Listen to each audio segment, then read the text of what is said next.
Tom Petty's sudden death shocked the world. He had only just wrapped up his 40th anniversary tour, but the coroner's report revealed the tragic truth about his final days. He may have come from the land of sunshine, trailers, and gators, but this rocker was no Florida man. While running down his rock and roll dreams, Tom Petty found himself on a crash course with heartbreak, addiction, and more than a few shadowy demons. Funny thing about Tom Petty, he might have seemed like the ultimate laid-back rock legend, but don't let the cool exterior fool you. Sure, he was a relentless workhorse, crafting hit after hit. But here's the twist. While he nailed the too cool to care vibe, beneath it all, he was a bubbling cauldron of psychological chaos. You know you've made it big when your name becomes a verb, but long before the superstardom, the traveling Wilburys, the Rock and Roll Hall of Fame, and selling over 80 million albums, Thomas Earl Petty entered the world on October the 20th, 1950, in Gainesville, Florida. His mother worked at the local tax office, and his father worked at making his life miserable. Around the time Father Knows Best hit TV screens, young Tom Petty was learning a harsher truth. His father, Earl, definitely did not know best. Earl was a drinker, a gambler, and had a nasty temper. Petty's younger brother, Bruce, figured out fast that playing by the rules and playing sports was the key to dodging their father's wrath. Tom, on the other hand, was a quiet, artsy kid who didn't want to fit the mold. Instead, he found solace in television, which opened his eyes to a world beyond his chaotic home life. California, with its sunny promise of something better, became his dream destination, and even as a kid, Petty knew that's where he belonged. By the age of 10, Petty's dreams of escape were turning into a plan. A lucky break came when his uncle, who worked on movie sets, introduced him to Elvis Presley during the filming of the ironically titled Follow That Dream. Awestruck, Petty rushed home and made a life-changing trade, his slingshot for a stack of Elvis records. Watching the Beatles on The Ed Sullivan Show was a flashbulb moment for many, including Petty. He later said, "It looked like so much fun. I knew I could do it." By 16, he was already rocking in a band called The Epics. But after a psychedelic trip at a party, Petty had a revelation. He'd never amount to anything unless he was in a rock and roll band. Things were finally falling into place for Petty and his band Mudcrutch. With a demo in hand and positive feedback from a label in LA, their hard work was starting to pay off, but none of it was by accident. Bandmate Mike Campbell said, "I think very few people are as ambitious as Tom Petty. He just has that drive. Always did." Petty's personal life was heating up too, with a serious relationship on the horizon. To be in your mid-20s in the early 70s, cruising from Florida to Los Angeles in a Volkswagen camper van with your bandmates. For Tom Petty and Mudcrutch, it was all about the open road, good vibes, and of course, a little grass. That is, until a towering Texan officer pulled them over and demanded to know what they were puffing. Marlboros, they claimed. The officer wasn't buying it. Soon, he was tearing the van apart while the band stood by, helpless and inwardly freaking out. Their search for contraband was long, thorough, and thankfully, unsuccessful. In one of Petty's many lucky moments, they had hidden the stash well. They stuffed the dope inside a toilet paper roll as well as a bandmate's boot. Little did the guys know, their good fortune was just beginning. When the first exec they met hit stop on their tape after just 30 seconds and sent them packing, the band started to worry. But Petty later realized how lucky they were. A van from Florida rolls into town and the guys driving it get meetings? That was another time, he said. Miraculously, the band had interest from 3 labels during their whirlwind LA trip. Eager to share the news, Petty couldn't wait to get back to Florida. Meanwhile, his girlfriend was hatching a plan of her own. Petty's girlfriend, Jane Benyo, was tall, blonde, and smart as a whip. Sensing he was on the verge of stardom, she decided it was time to make her move. After all, they'd been dating on and off for a year and a half, and Petty practically lived at her apartment. To her, the next step was obvious. They should tie the knot before heading to LA. Petty's reaction? Well, let's just say he didn't exactly put up a fight. They say timing is everything, and Jane Benyo nailed it. Can you blame her? Petty was laser focused on landing a record deal, so close he could taste it. and everything else was just background noise. Benyo, however, didn't want to get lost in the shuffle, so determined, in fact, that she decided to indulge her Machiavellian side. As part of Operation Marry Tom Petty, Benyo pulled out all the stops, including enlisting his mother and grandmother. His mom, a good Christian woman, was an easy sell on the idea of making her 24-year-old wannabe rock star son an honest man. Too bad Petty did not share their enthusiasm. On the way to the church, he actually jumped out of the car and tried to make a break for it. His mother begged him to do the right thing, and he reluctantly caved. Little did he know, an even bigger twist was waiting for him after the I do. Imagine the excitement. Petty, his bandmates, and his new wife had just arrived in Los Angeles, ready to chase their dreams. But on their very first night in the City of Angels, Benyo dropped a doozy. She was pregnant. A stunned Petty quickly realized his mother probably knew about this all along. By 1974, Tom Petty had his hands full. His first daughter was born that year, and by 1975, his band Mudcrutch had fizzled out after a disappointing single. For a while, Petty drifted, but he wasn't done yet. Teaming up with two former Mudcrutch members, he formed the Heartbreakers and took a harder, sharper kick at the can. While Petty dove headfirst into his music, Jane Benyo was left alone to raise their daughter. The cracks in their relationship were beginning to show, and Benyo couldn't help but feel left behind. One of Petty's bandmates once described him as ambitious and scared, but also noted that Petty made damn sure you think he's neither one. By 1976, when Tom Petty and the Heartbreakers debuted, he must have been a bundle of nerves beneath his cool exterior. How many more swings could he take, especially with a family to support?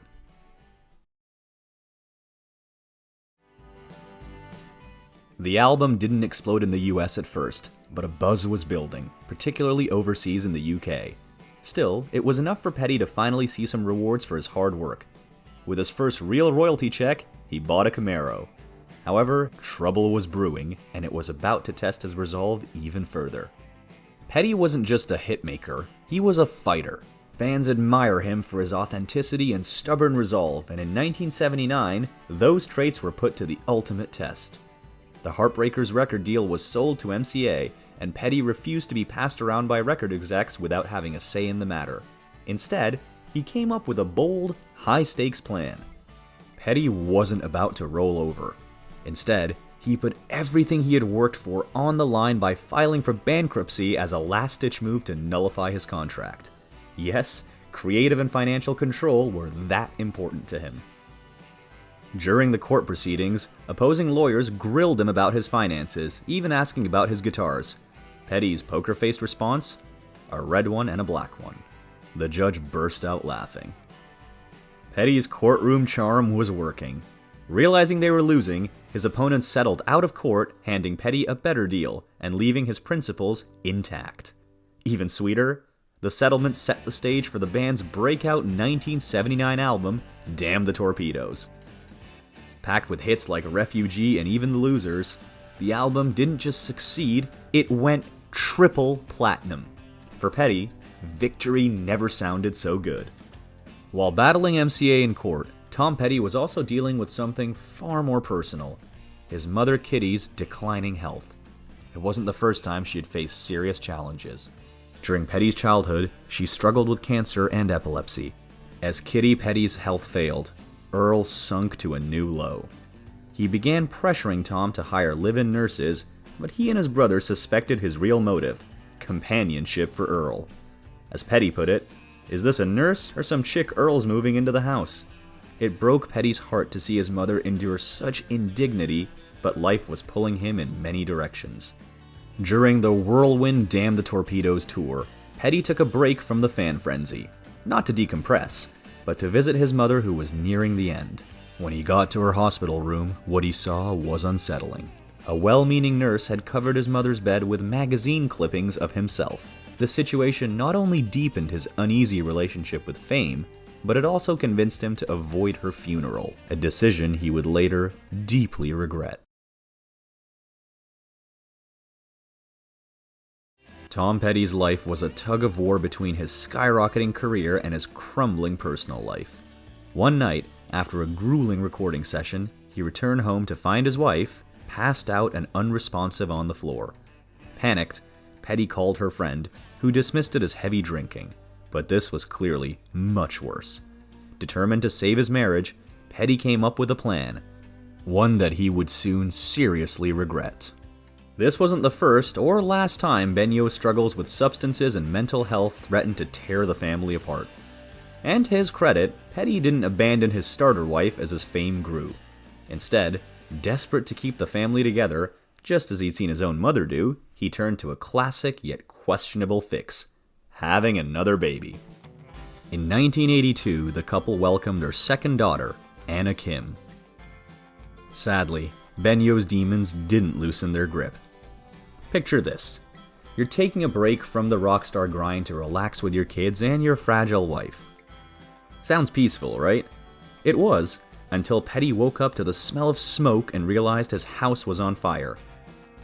He sprang into action, hustling his wife and daughter outside, shouting for them to jump in the pool for safety. And just when it seemed things couldn't get worse, they did. Ever the fighter, Petty dashed back into the inferno and grabbed a garden hose, only to have it melt in his hands as the flames raged. The chaos mounted as his housekeeper, joining the fight, caught on fire and had to drench herself with the useless hose. When the smoke finally cleared, there was $1 million of damages. That wasn't the only shocker, though. The Petty family's shell shock became horror when they learned the truth. The fire wasn't an accident. Someone had been stalking the house, waiting for the right moment to take a can of lighter fluid and torch the place.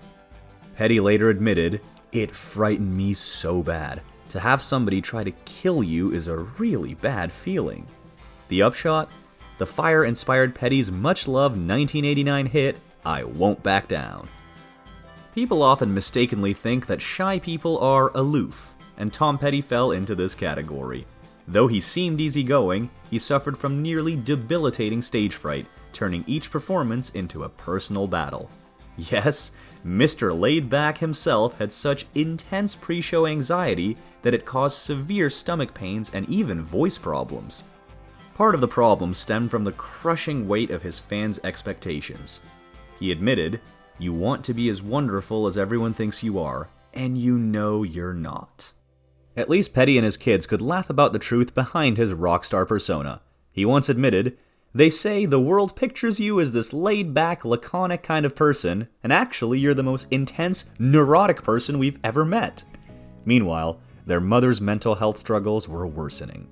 Petty was reaching a breaking point trying to hold it all together.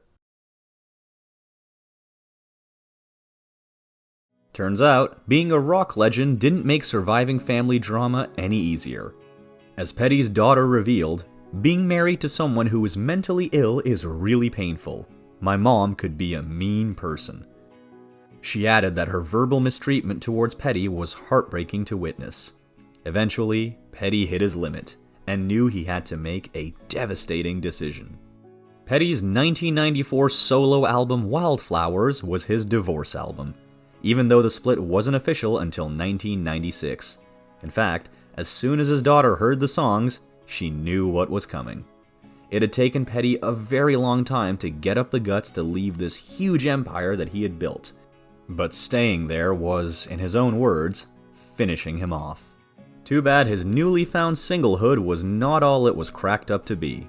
Coincidentally, 1996 was not only the year Petty's divorce was finalized, but it was also the year that he met Dana York at a Johnny Cash concert. He thought she was the most beautiful, wonderful thing in the world, and asked for her number. He likely didn't know the wisdom about relationships taking half the time you were with someone, 22 years in his case, to get over them.